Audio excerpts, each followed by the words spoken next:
और सपनों की होती है। आज की कहानी एक ऐसे बच्चे की है जिसके पास न स्कूल बैग था, न जूते और न ही 2 वक्त की रोटी आसानी से मिल पाती थी। फिर भी उसने देश के सबसे बड़े गणित विशेषज्ञ को घुटने टेकने पर मजबूर कर दिया। जिस सवाल को हल करने में एक शिक्षक को 20 साल लग गए थे, वही सवाल एक कचरा बीनने वाला लड़का सिर्फ 1 मिनट में सुलझा गया। आइए जानते हैं उसने यह असंभव सा काम कैसे किया। सुबह की धूप अभी ठीक से फैली भी नहीं थी कि शहर के सबसे नामी और महंगे ज्ञानदीप इंटरनेशनल स्कूल के बाहर चहल पहल शुरू हो चुकी थी। यह स्कूल रईस घरों के बच्चों के लिए मशहूर था, जहां काबिलियत से ज्यादा दौलत के सहारे दाखिला मिलता था। एक के बाद एक लग्जरी गाड़ियां आकर रुक रही थीं और ऐसी कारों से बच्चे उतर रहे थे। उनके कपड़े चमक रहे थे और उनके जूतों पर धूल का एक कण तक नहीं था। लेकिन इसी चमक दमक से दूर स्कूल की दीवार के बाहर कचरे के ढेर के पास एक 12 साल का लड़का खड़ा था। उसका नाम था नीरज। नीरज की हालत ऐसी थी कि लोग उसे देखकर मुंह फेर लेते थे। उसके कपड़े गंदे थे, शर्ट के बटन टूटे हुए थे और पैरों में अलग अलग रंग की पुरानी चप्पलें थीं, जो शायद उसे किसी कूड़ेदान से मिली हों। उसके कंधे पर प्लास्टिक का एक बड़ा सा बोरा लटका हुआ था। लेकिन अगर कोई ध्यान से नीरज की आंखों में झांकता तो वहां भूख नहीं बल्कि एक अजीब सी चमक दिखाई देती। नीरज कचरा बीनता था, मगर उसका ध्यान प्लास्टिक की बोतलों से ज्यादा स्कूल के अंदर से आने वाली आवाजों पर रहता था। उसे कूड़े के ढेर में ज्यामिति के आकार नजर आते थे। उसे गाड़ियों की नंबर प्लेटों में गणित के पैटर्न दिखते थे। वह कभी स्कूल नहीं गया था, लेकिन कुदरत ने उसे ऐसा दिमाग दिया था जो कैलकुलेटर से भी तेज चलता था। उस दिन स्कूल का माहौल कुछ अलग ही था। 12वीं कक्षा में अजीब सा सन्नाटा पसरा हुआ था। तभी कक्षा में प्रोफेसर आदित्य वर्मा दाखिल हुए। आदित्य सर शहर के सबसे कड़े गणित शिक्षक माने जाते थे। कहा जाता था कि उनके सवाल बच्चों का पसीना ही नहीं, हिम्मत तक तोड़ देते थे। आज आदित्य सर खासे गुस्से में नजर आ रहे थे। उन्होंने हाथ में पकड़ा डस्टर जोर से मेज पर पटका और सख्त लहजे में बोले, तुम सबके दिमाग में सिर्फ धूल भरी है। तुम्हें लगता है कि तुम्हारे घर का पैसा तुम्हें पास करा देगा? गणित कोई बाजार में बिकने वाली चीज नहीं है जिसे पैसों से खरीदा जा सके। यह मेहनत, धैर्य और समझ मांगता है। पूरी कक्षा खामोश हो गई थी। आदित्य सर ने चौक उठाई और ब्लैक बोर्ड की ओर मुड़े। उन्होंने बोर्ड पर एक सवाल लिखना शुरू किया। यह कोई साधारण सवाल नहीं था। यह उन्नत गणित और जटिल सिद्धांतों से जुड़ा ऐसा प्रश्न था जिसे देखकर बड़े बड़े विद्वानों के भी हाथ कांप जाएं। बोर्ड पर अजीब अजीब निशान और नंबर भरते चले गए। पूरे 10 मिनट तक वह लगातार लिखते रहे। जब वह पीछे मुड़े तो उनकी आंखों में एक खुली चुनौती झलक रही थी। भारी आवाज में उन्होंने कहा, यह सवाल है। मैंने अपनी जवानी के 15 साल इसे हल करने में बिता दिए। यह आज भी अधूरा है। मैंने इसे नाम दिया है द इम्पॉसिबल इक्वेशन। मैं तुम अमीर बच्चों को खुली चुनौती देता हूं। तुम्हारे पास इंटरनेट है, महंगे ट्यूटर हैं और दुनिया भर की किताबें हैं। अगर कल सुबह तक किसी ने इसका सही जवाब निकाल दिया तो मैं अपनी टीचिंग की नौकरी छोड़ दूंगा और उस स्टूडेंट को अपनी सोने की घड़ी इनाम में दूंगा। क्लास का टॉपर, जिसका नाम राहुल था, उसने चश्मा ठीक करते हुए सवाल को देखा और मन ही मन हार मान ली। यह सवाल सिलेबस के बाहर नहीं, जैसे दुनिया के बाहर का था। तभी घंटी बजी और प्रोफेसर गुस्से में पैर पटकते हुए क्लास से बाहर निकल गए। बच्चे भी बड़बड़ाते हुए बाहर जाने लगे। पागल है ये बूढ़ा, राहुल ने अपने दोस्त से कहा। यह सवाल कोई इंसान हल कर ही नहीं सकता। लेकिन किसी ने ध्यान नहीं दिया कि क्लास की खिड़की के बाहर लोहे की जाली से चिपका हुआ नीरज खड़ा था। उसकी काली पड़ी उंगलियां जाली को कसकर पकड़े हुए थीं। उसकी नजरें बोर्ड पर लिखे सवाल पर जमी हुई थीं। उसे वह सवाल डरावना नहीं लग रहा था। उसे वह सवाल एक खूबसूरत कविता जैसा महसूस हो रहा था। नंबर उसके दिमाग में घूमने लगे। उसे ऐसा लगा जैसे वह सवाल उससे बात कर रहा हो, उसे बुला रहा हो। नीरज वहीं खड़ा रहा जब तक स्कूल के चपरासी ने उसे डंडा दिखाकर भगा नहीं दिया। भाग यहां से, भिखारी, स्कूल गंदा कर रहा है, चपरासी चिल्लाया। नीरज वहां से भाग गया, लेकिन उसका दिमाग वहीं क्लासरूम में अटका रह गया था। रात हो चुकी थी। पूरा शहर सो रहा था, लेकिन नीरज की झुग्गी में नींद नहीं थी। उसका शराबी पिता खर्राटे ले रहा था और उसकी मां बीमार हालत में पड़ी थी। घर में खाने को कुछ भी नहीं था। नीरज का पेट भूख से ऐंठ रहा था, लेकिन आज उसे भूख से ज्यादा बेचैनी उस सवाल की थी। वह सवाल उसे सोने नहीं दे रहा था। उसके दिमाग में बार बार वही निशान और नंबर घूम रहे थे। रात के 2 बजे जब उससे रहा नहीं गया तो वह उठ बैठा। उसे लगा कि अगर वह उस सवाल को हल कर लेगा तो शायद उसके मन का शोर शांत हो जाएगा। वह चुपचाप अपनी झुग्गी से निकला और स्कूल की तरफ दौड़ पड़ा। स्कूल का पिछला गेट टूटा हुआ था, जहां से वह अक्सर प्लास्टिक बीनने के लिए अंदर घुसा करता था। आज वह प्लास्टिक बीनने नहीं, कुछ सीखने जा रहा था। स्कूल के गलियारे अंधेरे में डूबे हुए थे। गार्ड सामने वाले गेट पर ऊँघ रहा था। नीरज परछाई की तरह क्लासरूम की खिड़की तक पहुंचा। खिड़की खुली हुई थी। वह चुपचाप अंदर कूद गया। क्लास में घना अंधेरा था। बस बाहर लगी स्ट्रीट लाइट की हल्की सी रोशनी अंदर आ रही थी। उसने टीचर की मेज से चौक का एक टुकड़ा उठाया। वह चौक उसके खुरदरे और गंदे हाथों में अजीब लग रही थी। उसने लिखना शुरू किया। सन्नाटे में चौक की खटखट की आवाज गूंजने लगी। शुरुआत में उसकी गति धीमी थी, लेकिन जैसे जैसे सवाल सुलझता गया, उसके हाथ तेज होते चले गए। नीरज भूल गया कि वह भूखा है। वह भूल गया कि वह कचरा बीनने वाला है। उस वक्त वह सिर्फ एक गणितज्ञ था। उसके दिमाग में जैसे ब्रह्मांड के सारे ताले खुलते चले जा रहे थे। उसे वह रास्ता मिल गया था जो प्रोफेसर आदित्य वर्मा को 15 साल में भी नहीं मिला था। पसीने से भीगा, धूल में सना नीरज लगातार 3 घंटे तक लिखता रहा। पूरा बोर्ड भर गया। आखिर में उसने एक छोटा सा बॉक्स बनाया और उसके अंदर जवाब लिखा, शून्य। इतना बड़ा तूफान और जवाब सिर्फ शून्य।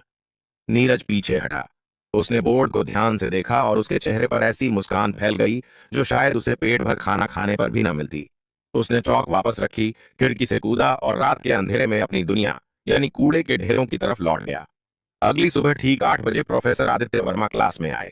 आज उनका मूड कल से भी ज्यादा खराब था। हाँ भाई, किसी ने कोशिश की? उन्होंने ताने में पूछा। पूरी क्लास चुप थी। राहुल खड़ा हुआ और बोला, सर हमने इंटरनेट पर भी देखा। ऐसा सवाल कहीं नहीं मिलता। यह गलत सवाल है। प्रोफेसर हंसने ही वाले थे कि अचानक उनकी नजर बोर्ड पर पड़ी। उनका हाथ कांपने लगा। वे धीरे धीरे बोर्ड की तरफ बढ़े, जैसे किसी जादू के असर में हों। क्लास के बच्चे हैरान थे। सर, आप क्या देख रहे हैं? प्रोफेसर बोर्ड के बिल्कुल पास गए। उन्होंने चश्मा उतारा, पोंछा और फिर पहना। स्टेप 4, यह तरीका। हे भगवान! स्टेप 12। यहां तो इसने सोच का पूरा रास्ता ही बदल दिया। वे बड़बड़ा रहे थे। उनकी आंखों से अविश्वास के आंसू बहने लगे। यह नामुमकिन है, लेकिन यह बिल्कुल सही है। यह परफेक्ट है।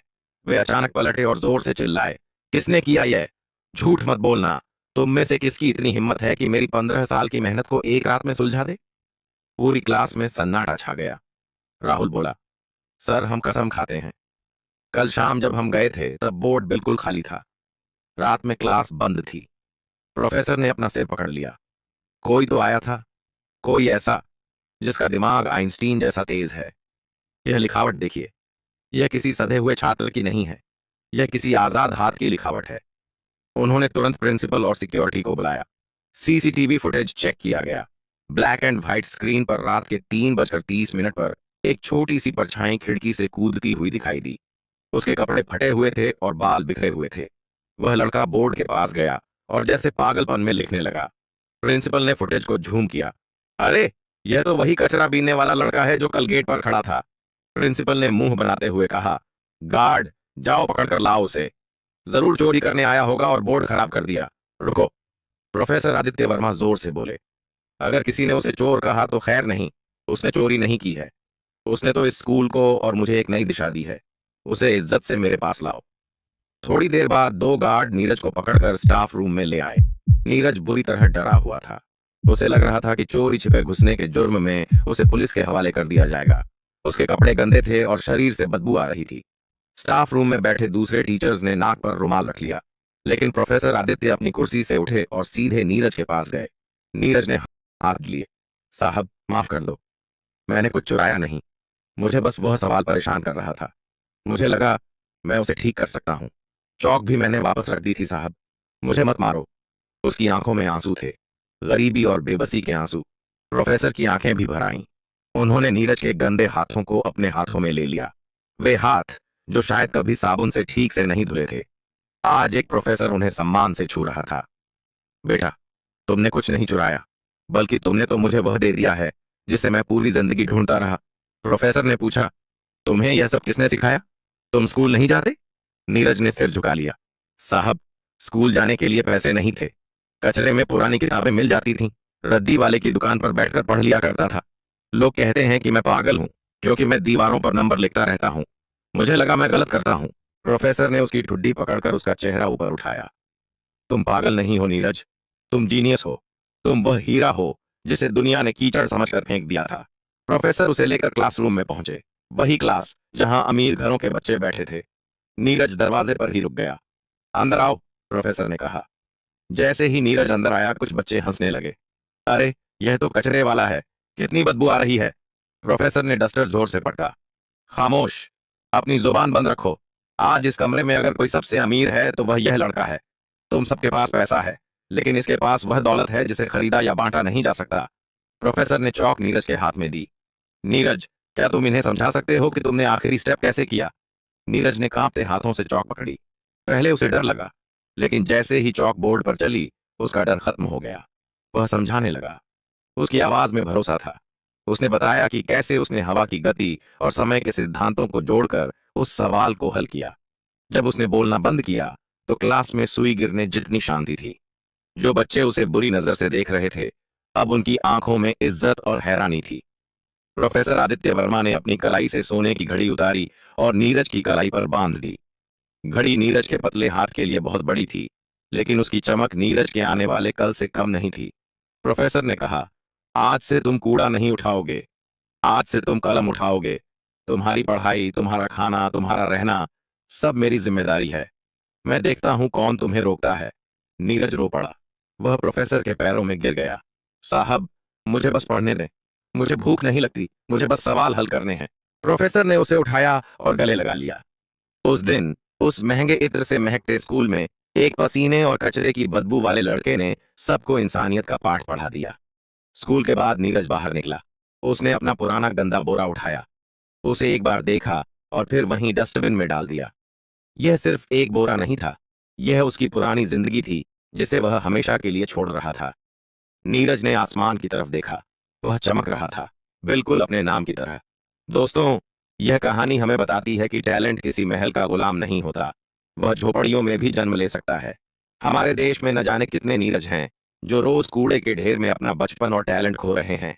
जरूरत है बस एक प्रोफेसर आदित्य जैसी नजर की, जो उस हीरे को पहचाने और तराशे।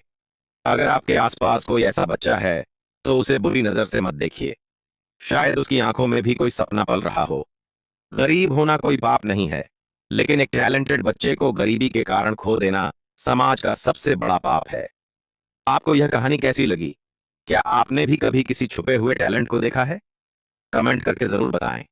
और अगर इस कहानी ने आपकी आंखों में आंसू ला दिए हैं, तो इसे लाइक और शेयर करें। याद रखिए, असली अमीर वह नहीं जिसके पास नोट हैं, असली अमीर वह है जिसके पास ज्ञान है।